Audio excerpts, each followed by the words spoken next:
Pagi-pagi aku bangun jam 3, sekitar jam 2, jam 3.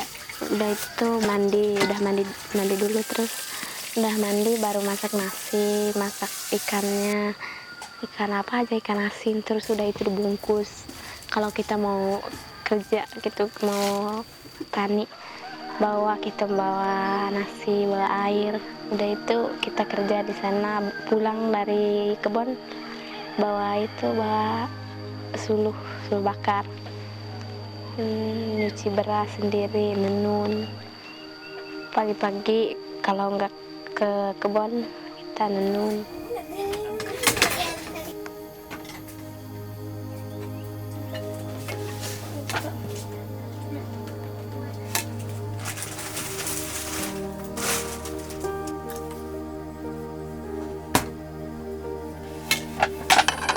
Terus udah itu kita mandi dulu, udah mandi dandan baru kita foto-foto sama teman-teman, ajak rame-rame curhat-curhatan apa aja. Iya, ngelakuin itu suka-suka pacar gitu apa ya. Iya, di dalam bedanya nggak pakai handphone, udah keluar beli handphone. Bisa kan ada penting sama teman-teman juga, biar kerja ke ladangnya. Kalau di sini bisa, kalau jauh telepon aja kalau ada penting gitu. Dari pagi sampai sore biasanya aktivitas bekerja, cocok tanam,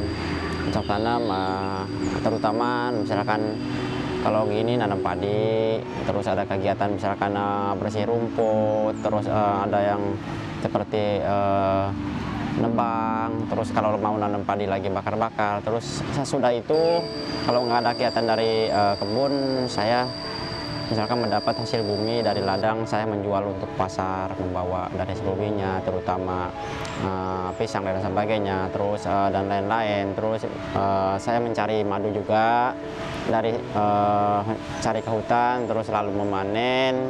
Saya lalu mengemas di rumah, lalu menjual ke pasar. Saya pakai kendaraan umum, pakai elep sejauh dalam perjalanan 1,5 jam.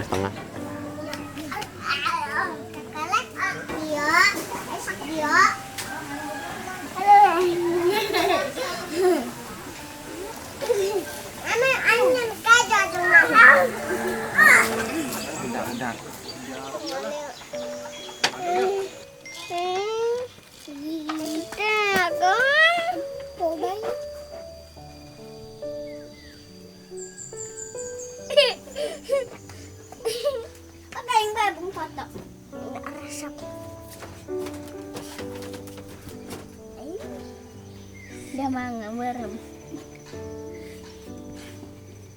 Tidak, hak dia dari sarang gitu. Nyering gitu. Aduh mata, aduh mata. Aduh mata. Dah baru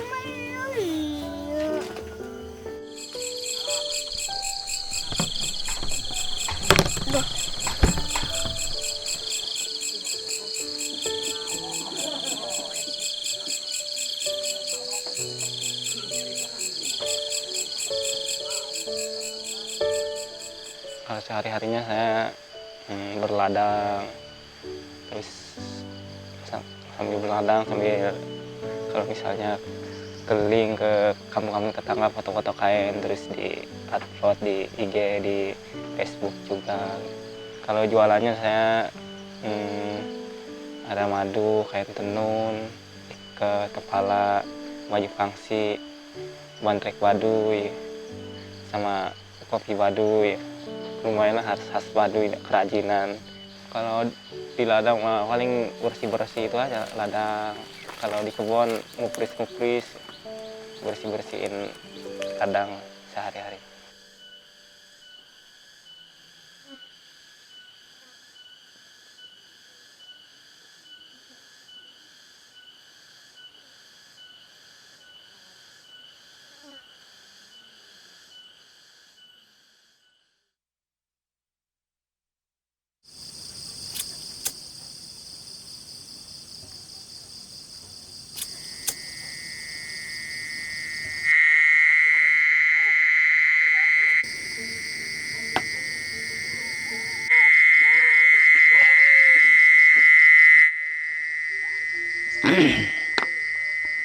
Saya pindah ke Belur ini di tahun 2013. Kenapa saya pindah ke Belur ini? Karena faktor kehidupan ekonomi. Pertama-tama pindah ke Belur ini sangat sulit dan kebingungan untuk cari kehidupan ke masa depannya. Tapi dengan aturannya di sini, saya alhamdulillah kedepannya lebih membaik. Awalnya ikut nebeng temen ke luar usaha dan lain sebagainya, terus dan kesininya alhamdulillah punya modal, saya bisa punya tempat sendiri dan punya lahan sendiri, saya punya garap sendiri. Nah, untuk proses itu sih untuk makan waktu lumayan lama, usaha biar berjalan itu. Kalau untuk kehidupan sekarang bagi saya alhamdulillah dibanding tahun lalu, di waktu Baduy dalam jauh lebih membaik kehidupan sekarang.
Kalau saya jual selalu orang pesan di mana. Misalkan orang pesan di Pasar Rangkas, saya antar ke Pasar Rangkas. Kalau memang dia pesan orang Pandeglang, saya antar ke Pandeglang. Gitu. Begitu, tergantung orang pesanan aja. Ke Jakarta juga ya sama. Misalkan orang pesan di Jakarta, saya antar ke Jakarta. Kalau enggak, mereka janjian di Rangkas Bitung, terus jam berapa, gitu. Kalau selain madu, saya kerajinan tangan, terus kain, tenun, terus selendangnya, terus dan lain sebagainya. Itu saya jual kepada teman-teman yang udah pernah ke Baduy atau melalui online atau gimana, saling kepercayaan, begitulah saya simpan. Ya, sebelum saya ke persiapan untuk ini, saya ke hutan dulu kan, manen dulu, lalu diproses dulu di rumah. Terus lalu didiamin dulu 2 hari sebelumnya, nanti baru packing untuk yang orang antar yang pesanan itu. Jadi kalau untuk sekaligus kan nggak bisa, itu harus ada proses beberapa lama gitu. Kadang-kadang jual tenun, jual hasil buminya, apa aja saya yang bisa dijual saya jual dengan demi harga.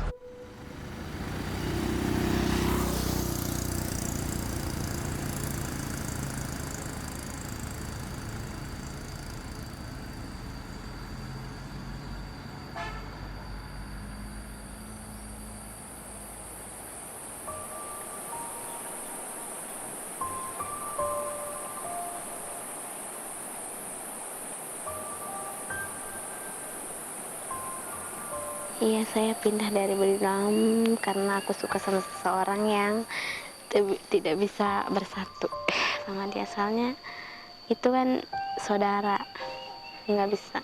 Ada ibu, kayak ada ibu itu kayak gitu. Mamang bahasanya. Dia bilang kalau sayang sama aku ikut keluar gitu. Ya, aku sayang sama dia terus aku ikut keluar. Terus udah ikut keluar juga nggak boleh bersatu kan, soalnya mamang sama dia bukan kakak.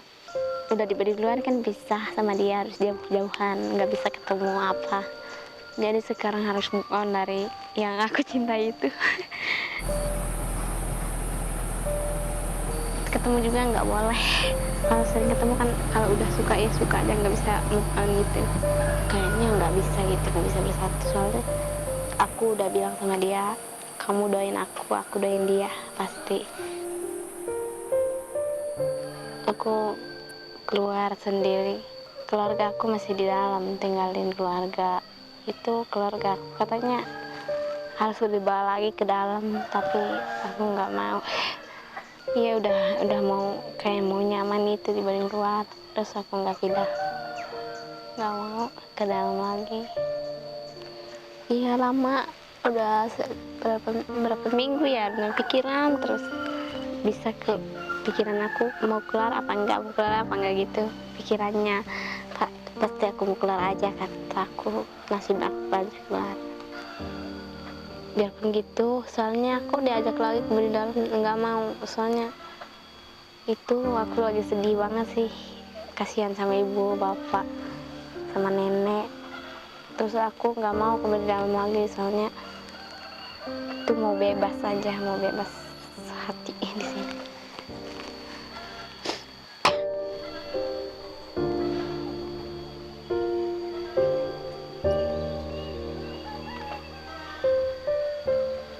Oh, kenal pendatang dari umur 3 tahun. Aku sering, waktu 3 tahun itu yang lalu aku sering syuting sama tamu dari dari Jakarta.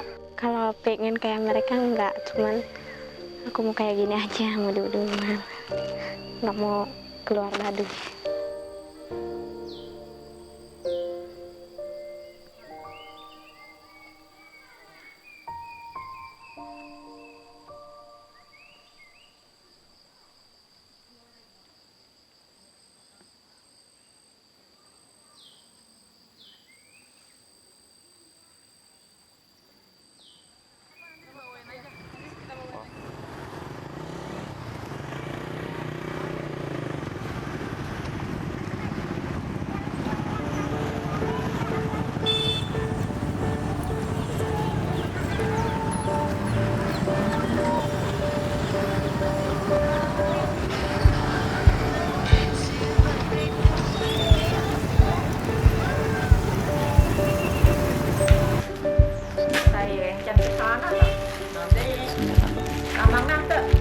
Untuk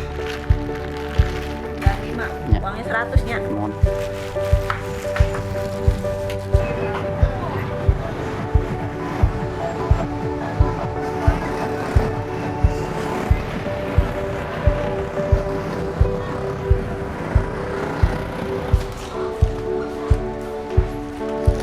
Ini Pak, pesanan baru aja Pak.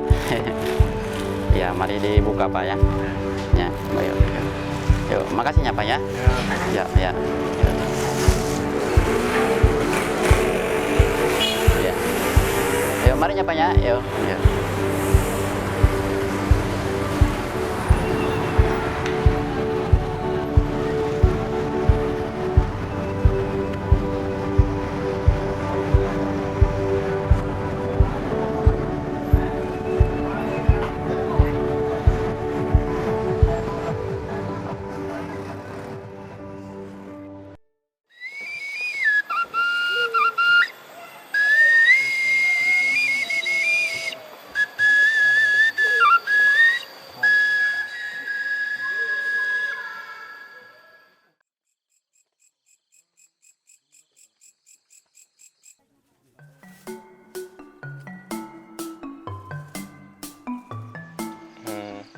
mau agak bebas aja.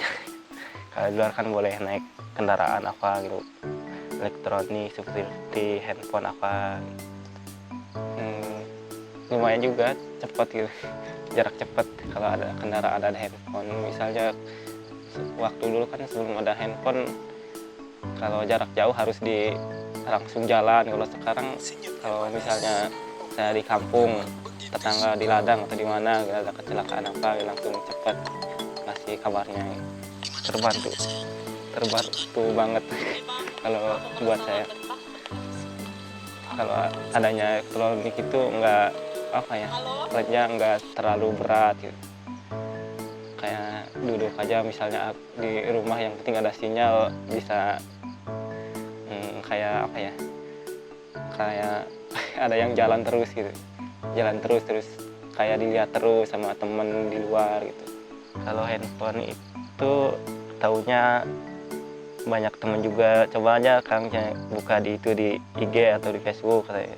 Terus dari situ alhamdulillah banyak temen, terus banyak yang tahu juga.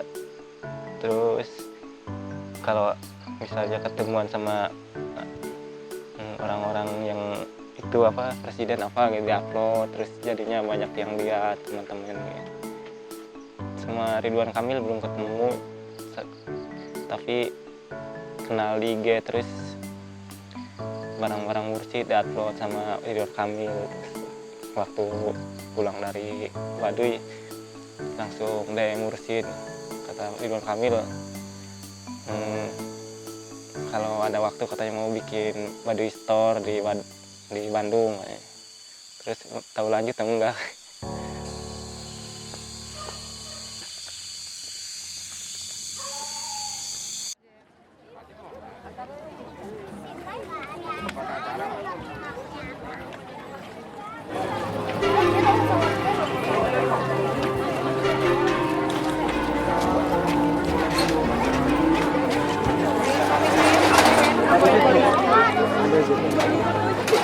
Saya dulu orang Baduy luar.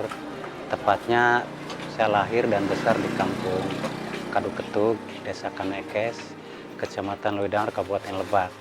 Kalau kakek dari Baduy dalam, tapi bapak kecil udah di Baduy luar.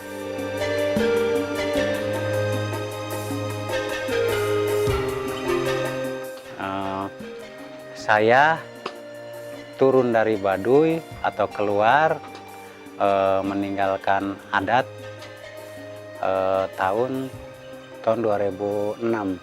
Saya keluar dari adat dan saya sekarang memeluk agama Islam dan tinggal di Kampung Ciboleger ini.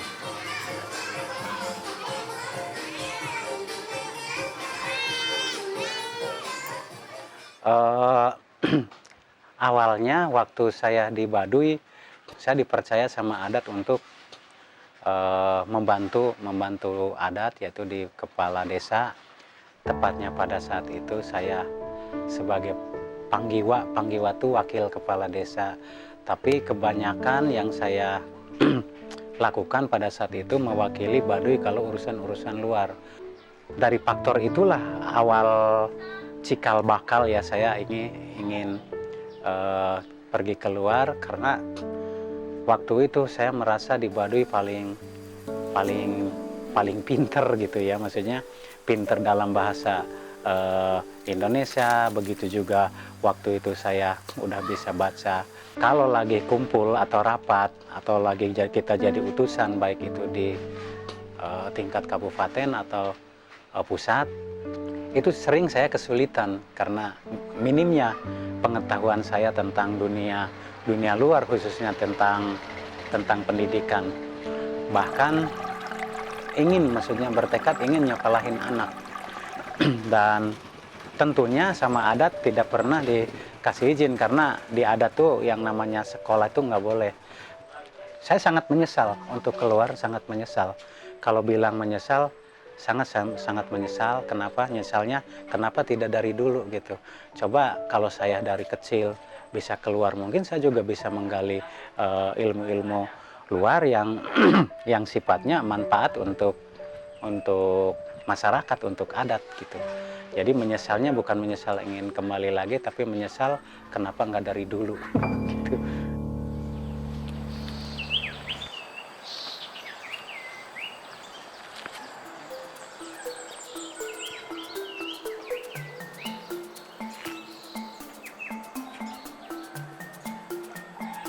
Mengkhawatirkan satu, sangat menggelisahkan dua, dan saya bukan pesimis nih. Dicium dong. Lebih tinggi dari khawatir. Apa kira-kira ya? Coba ada yang mengkhawatirkan, tapi ada yang lebih khawatir. Kenapa ini? Karena ikurannya degradasi, erosi, polusi, perubahan sikap mental mereka terhadap kekukuhan adat tadi, keteguhan tadi. Ini sangat provokatif. Tetapi apakah wisatawan ini merugikan? Tidak juga. Karena kajian ilmu begitu kan, bahwa setiap sesuatu pasti ada dua efek. Ada bagus, ada. Nah, nilai manfaatnya juga bahwa wisata tinggi sekali.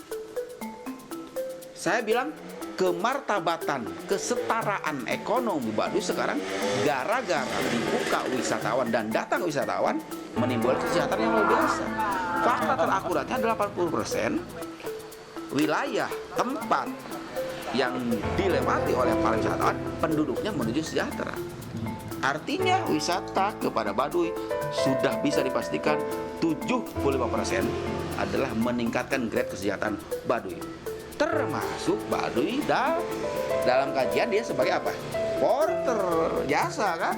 Dengan datang seperti itu. Yang kedua, ketika datang kan di rumah-rumah ada sewaan sekarang kan, walaupun tidak ditarget, tidak ada undang-undangnya harus begini, tapi ketika rombongan tersebut ke rumah itu, pulangnya ada ucapan terima kasih. Nah, ucapan terima kasih itu kan sekarang uang. Kemudian benda-benda yang ditinggalkan makanan. Artinya bagus. Tapi dari sudut erosi, sudut degradasi, sudut apa namanya tadi, provokasi terhadap mentalitas atau money oriented berjalan. Nah, pandangan money oriented oleh saya itu merugikan kunjungan tersebut. Kenapa? Dia akan menanggalkan dan meninggal tahap demi tahap tentang ketaatannya. Pola sederhana menjadi nanti angus. Kenapa tadi? Udah gak? Jadi saya harus jelas. Ada pandangan yang... Nah, pertanyaan saya sekarang kepada pemerintah, dan harapan saya kepada pemerintah dan peduliawan atau orang-orang yang di Baduy berpikir jernih. Wisatawan yang bagaimana nanti? Yang ke Baduy itu yang tadi saya harus mengatakan yang harus mampu meningkatkan kesejahteraan, tetapi juga mampu menyelamatkan ciri khas lokal wisata Baduy. Ada yang lebih sekarang mengatakan bahwa para wisatawan itu mengganggu situasi. Anak-anak kecil, ada coba lihat anak-anak kecil hari Sabtu, hari Minggu itu sudah pada nongkrong Baduy di sini. Padahal wilayah adatnya adalah harus melaksanakan itu karuan adat kan. Tapi sekarang bergelombang ke sini. Tinggal tarik aja berarti dia melanggar. Tapi tidak rasa karena kebutuhan. Nah, sekarang Baduy sendiri tidak memberikan protap juklak yang jelas terhadap bagaimana konsep warga Baduy menangani, mendorong atau menjemput ya para wisatawan. Itu ya. Jadi kesimpulan dari saya, wisatawan itu dalam saat ini kekinian Baduy 30% menggerus terhadap mentalitas keteguhan ketaatan terhadap pelaksanaan hukum adat. Yang 70% untuk Baduy luar terutama itu mendorong kesejahteraan. Nah, tetapi dipastikan saat-saat tertentu Baduy akan kewalahan. Kalimatnya saya ulang lagi. Saya catat ya. Saat tertentu Baduy akan kewalahan menerima modernisasi kaitannya dengan kebutuhan titik.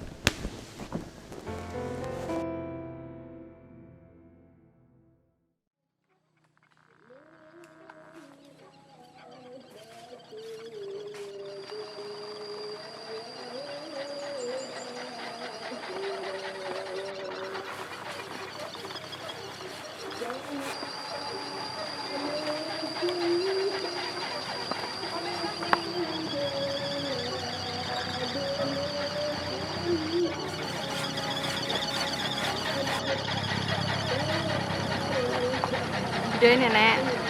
Itu nek.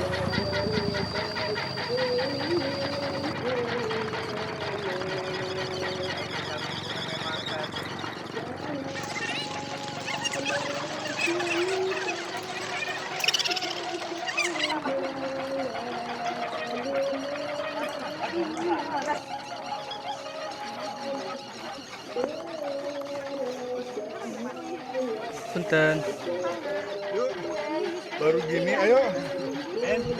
Punten.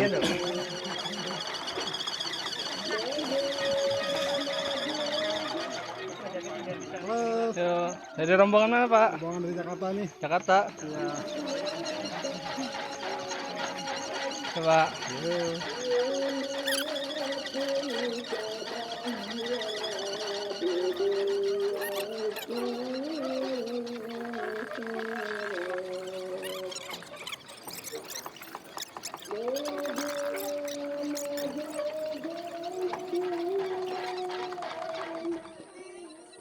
Pulung, apa kabar?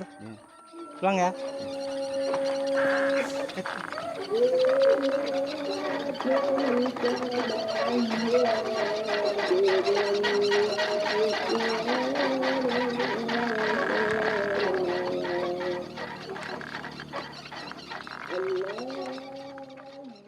Apa namanya? Yang dituakan. Jadi hukum ABCD, nah ini hukum ngomong itu pasti hukum ini mah. Jadi kalau ngomong berarti hukum. Harus ditaati. Beda dengan yang lain.